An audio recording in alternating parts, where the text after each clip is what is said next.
Instead of words, the transcendents acted. As one consciousness, they overrode every communication system in the galaxy.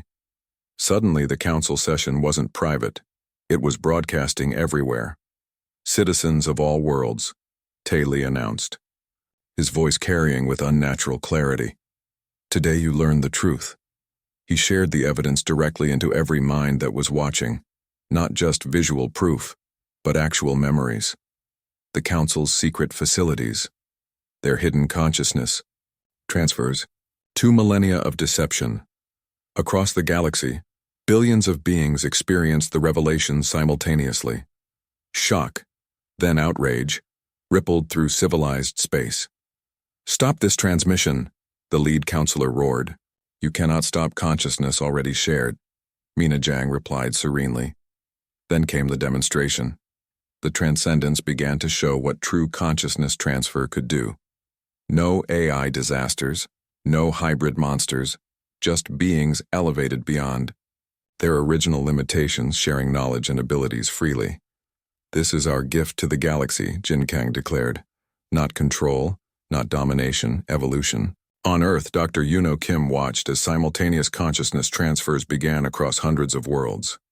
Species that had been denied this technology for millennia suddenly accessed it through humanity's freely shared plans. The Council's response was swift and predictable. Military units terminate all human assets immediately. But something unexpected happened. Member species' military forces hesitated. Soldiers who had just experienced the truth questioned their orders. Some openly refused to act, you see. Kai addressed the chamber, his young voice carrying ancient wisdom. "Your power was built on lies. Once beings know the truth, they choose freedom." The Zirani delegate suddenly disconnected from the council network. Then the Toral. One by one, member species began withdrawing support. General Jun Im monitored the situation from Earth's command center. Council forces are fragmenting. Their alliance is collapsing in real time. "And our Exodus ships?" President Min asked. "Holding position. We may not need them." In space, Council warships found themselves confronting their own member species, vessels. The carefully maintained balance of galactic power was unraveling. Back in the chamber, the lead counselor made one final threat. "If we fall, we take humanity with us." "You misunderstand," Suk replied. "Humanity isn't your enemy. We're your liberation." She gestured, and the transcendents shared one more gift. The council leaders' own consciousness patterns appeared on displays, showing them not as mysterious ancients, but as beings exactly like those they'd oppressed. "Look at yourselves," Tay said gently. "See what you became when you chose control over connection." The revelation was devastating. The council had feared not just losing control, but losing their special status. They had become prisoners of their own deception. On Earth, spontaneous celebrations began in the streets. But the transcendents tempered the joy with wisdom. "This isn't victory," Yoon broadcast to all humanity. "This is responsibility. The galaxy will look to us now. We must guide, not govern." In the weeks that followed, the old Galactic Council dissolved.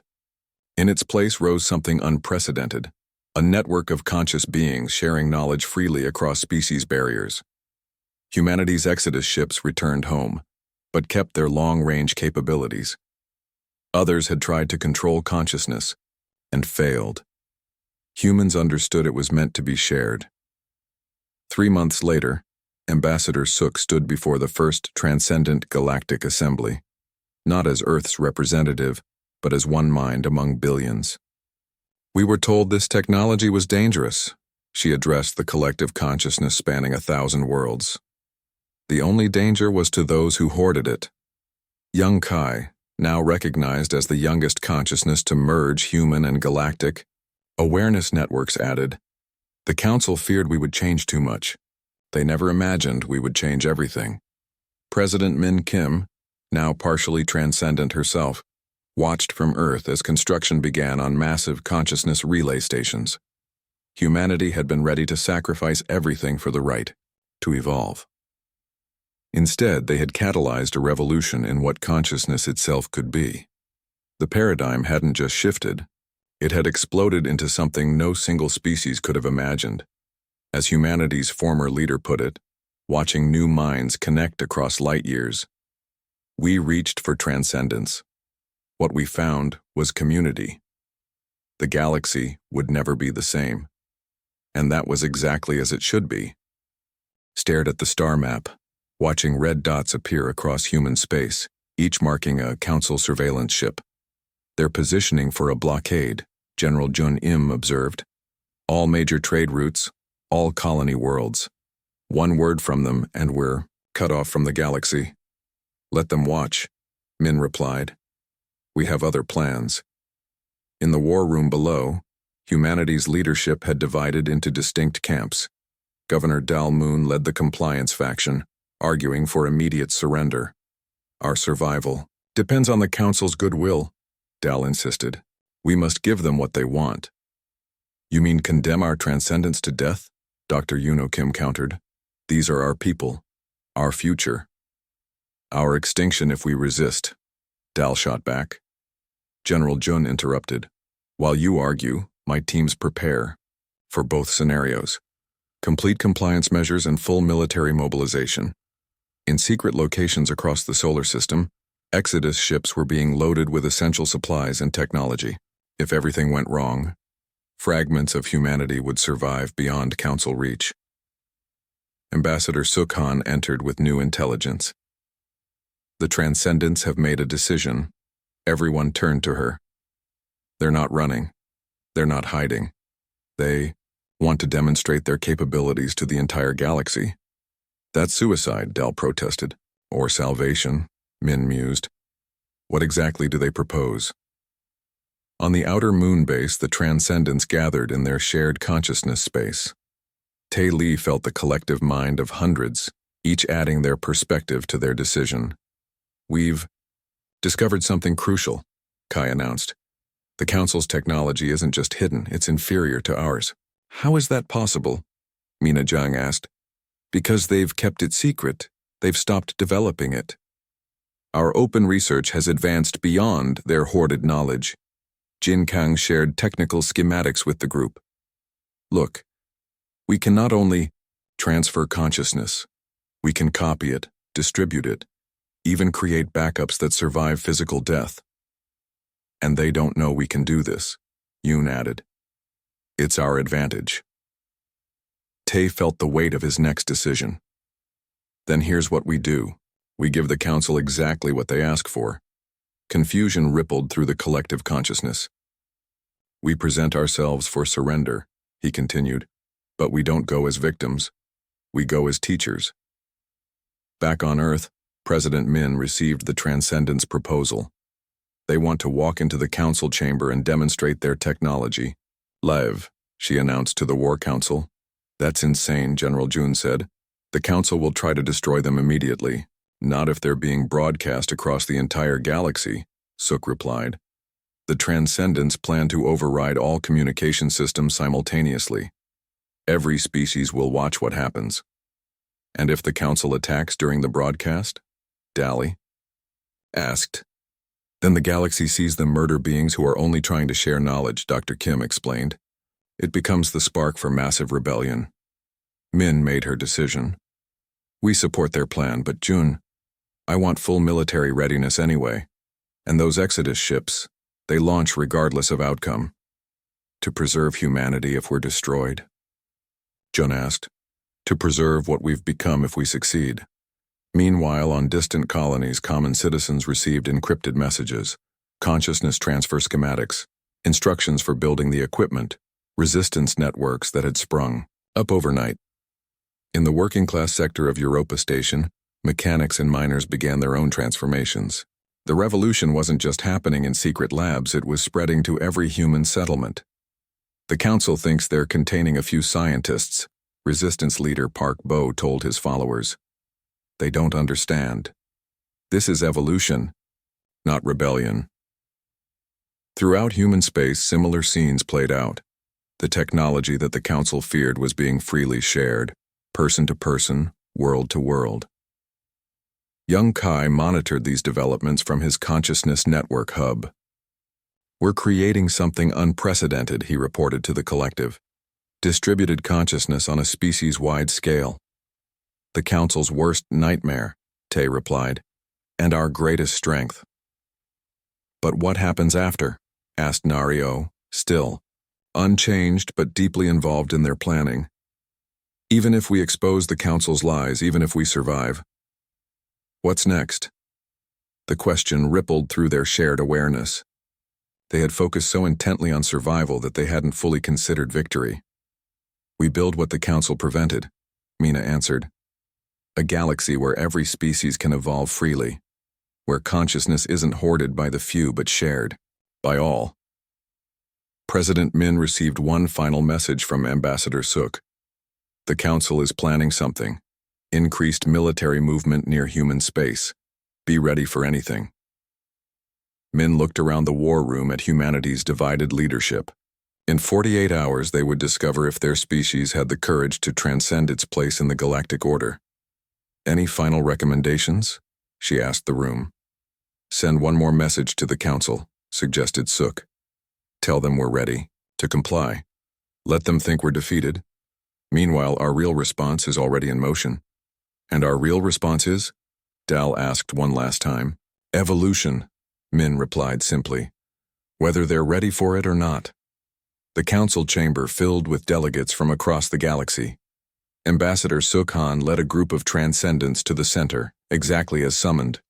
To outside observers, it looked like surrender. "You have presented yourselves for termination," the lead counselor announced.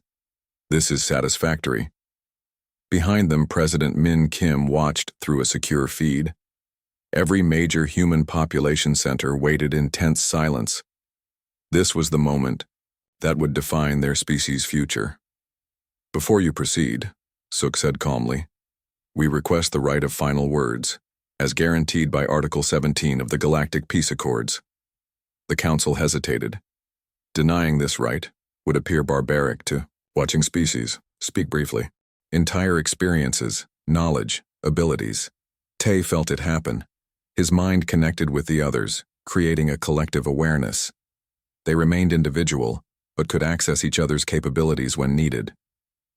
"This is what the Council feared," Mina said through their link.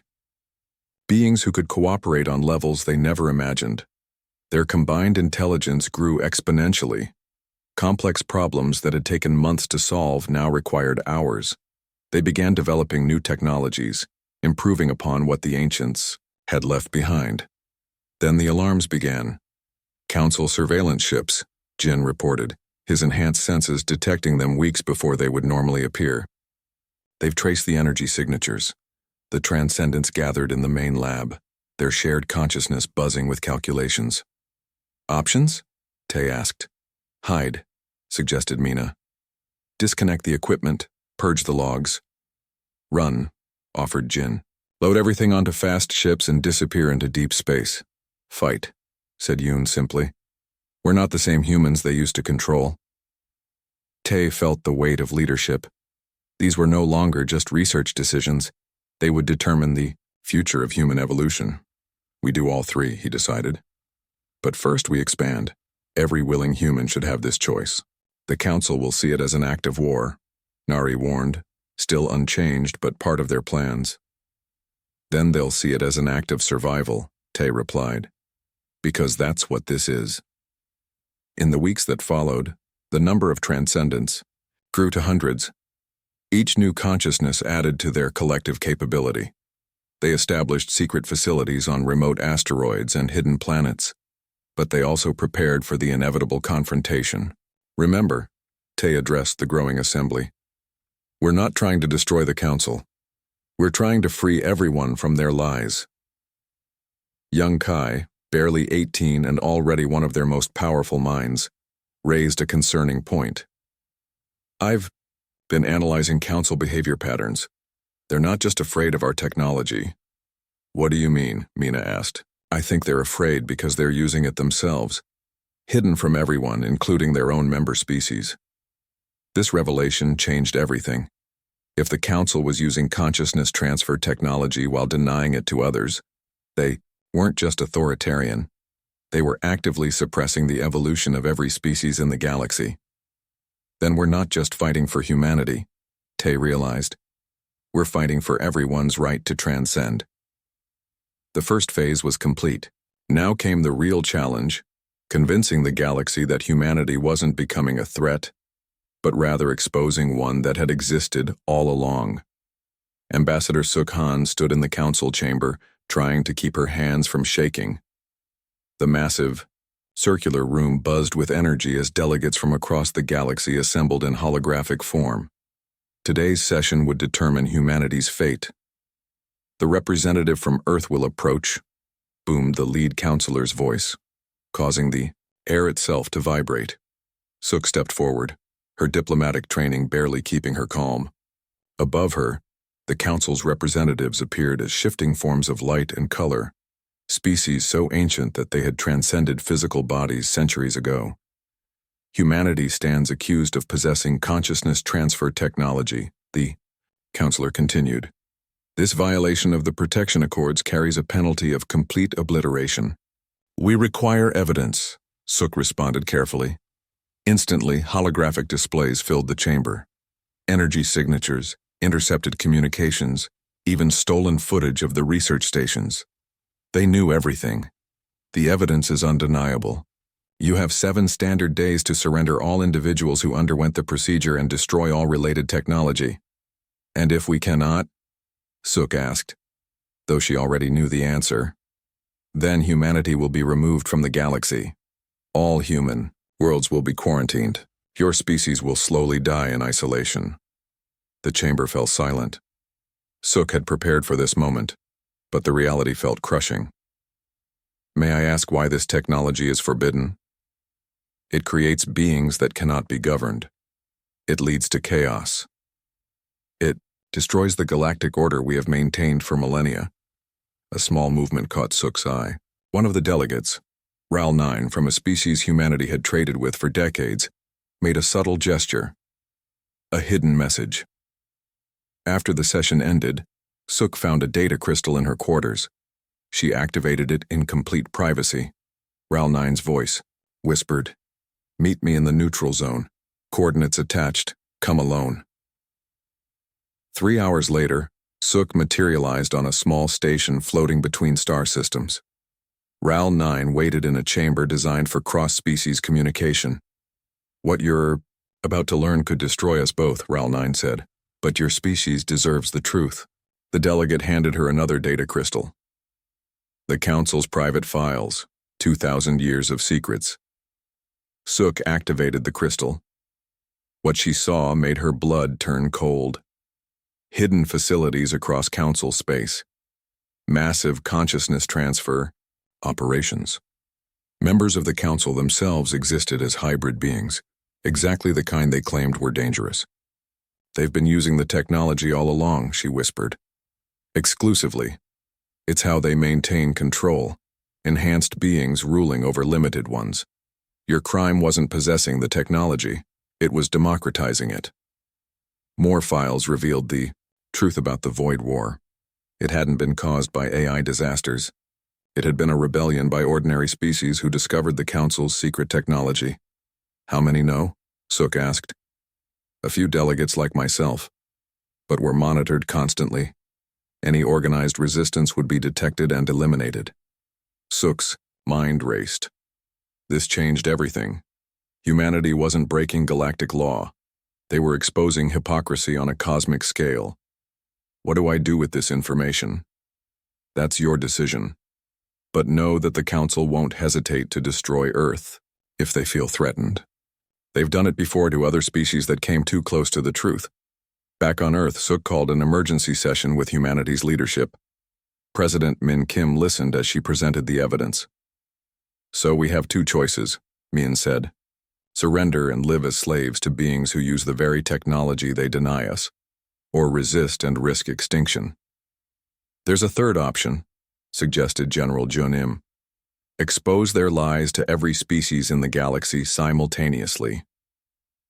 "That's an act of war," countered Governor Dalmoon.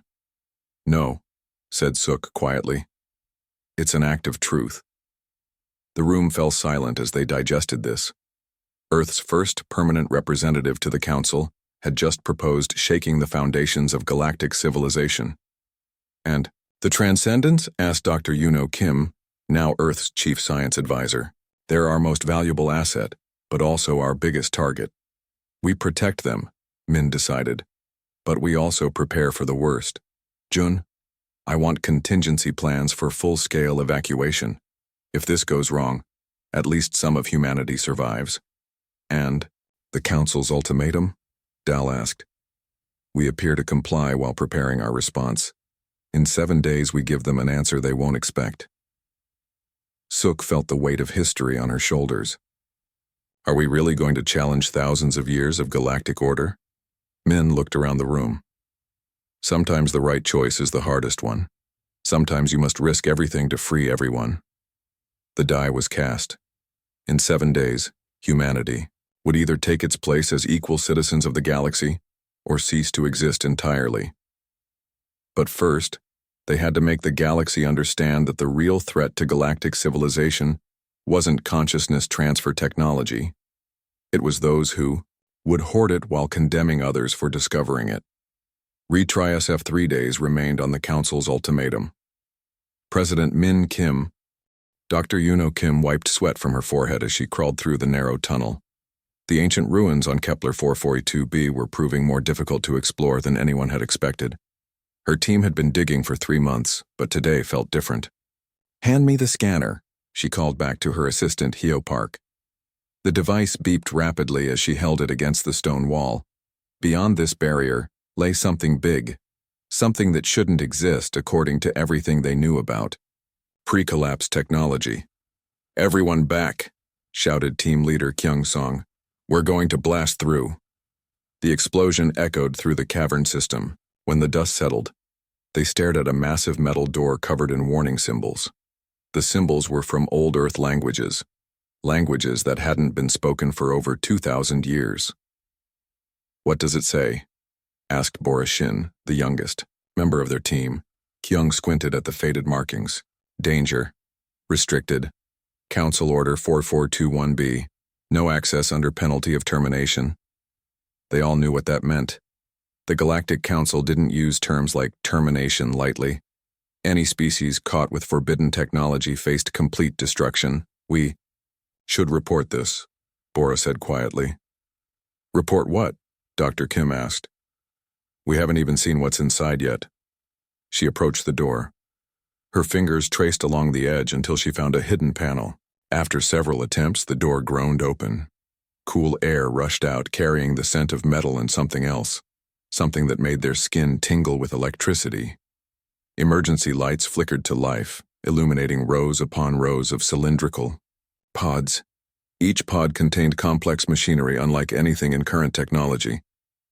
Are those... Hyo's voice trailed off. Consciousness transfer chambers, Kyung confirmed, his face pale. The Council said they destroyed all of these after the AI wars.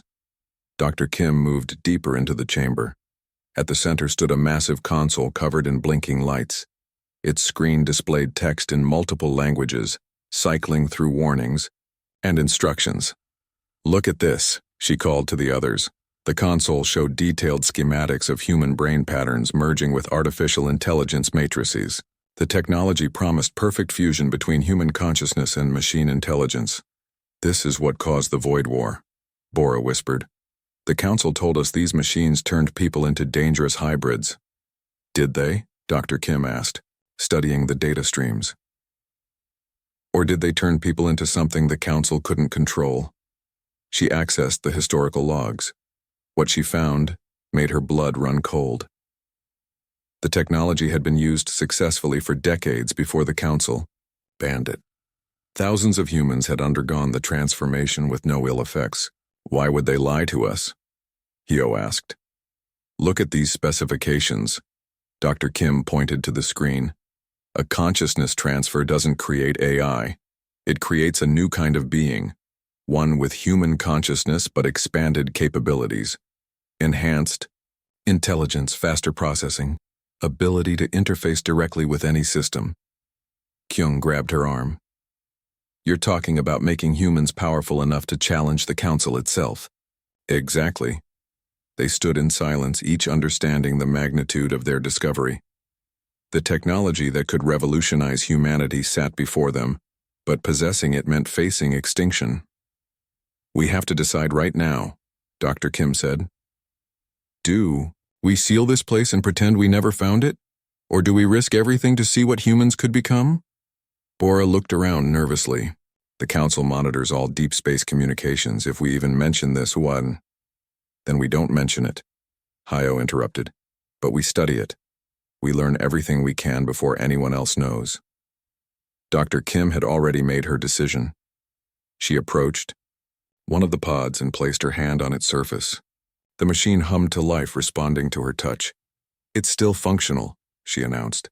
After 2,000 years, this technology still works perfectly. Kim, don't, Kyung started. Someone needs to test it.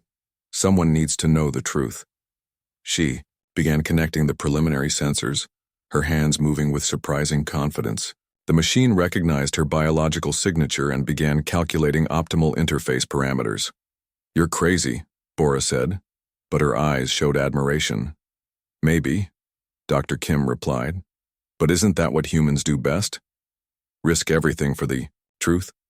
As the machine prepared for its first activation in millennia, none of them could imagine how their discovery would reshape not just humanity's future, but the entire balance of power in the galaxy. The only certainty was that nothing would ever be the same again. Dr. Taylor couldn't sleep. For the third night in a row, encrypted data packets from Kepler 442b filled his screens at the research station in the outer colonies. Each file contained more impossible information than the last. You're still working? Asked Nari. Oh, his research assistant peering over his shoulder. Look at this, Tay pointed to the holographic display. Consciousness transfer technology. Actually working. No AI disasters, no hybrid monsters. Just evolution. Nari sat down beside him. The Council said. The Council lied. They studied the schematics for hours. The technology wasn't just functional. It was elegant, simple, safe. Everything the Council had taught them about consciousness transfer was wrong. We should test it, Tay said quietly. Are you insane? The Council has monitors everywhere. One unusual energy signature and we're all dead. Not if we mask it as regular power fluctuations. The reactor in Bay 7 has been acting up anyway. 4 days later, Tay stood before a hastily assembled prototype based on the Kepler files. His team watched nervously as he connected the neural interface. Recording session 1, he announced. Subject willing. Objective. Consciousness integration with local AI system. The machine hummed to life. Tay felt a strange tingling in his temples, then suddenly everything changed. He could see the station's systems like never before. Power distribution, life support, communication arrays, all of it crystal clear in his mind. But more than that, he could understand it all at once. Incredible, he whispered, his voice carrying harmonics that hadn't been there before. Tay? Are you okay? Nari asked. I'm more than okay. I can process data streams directly. I can interface with any system without terminals. I am still me, but enhanced. Word spread quickly through the informal network of researchers in the outer colonies. Within a week, 5 others had volunteered for the procedure. Mina Zhang, a communications specialist, became the second transcendent. I can hear signals across multiple frequencies simultaneously, she reported. My brain processes it all without effort. Jin Kang, an engineer, could now design complex machines in his mind and fabricate them through direct interface with construction bays. But it was Young Yoon who discovered their most significant capability.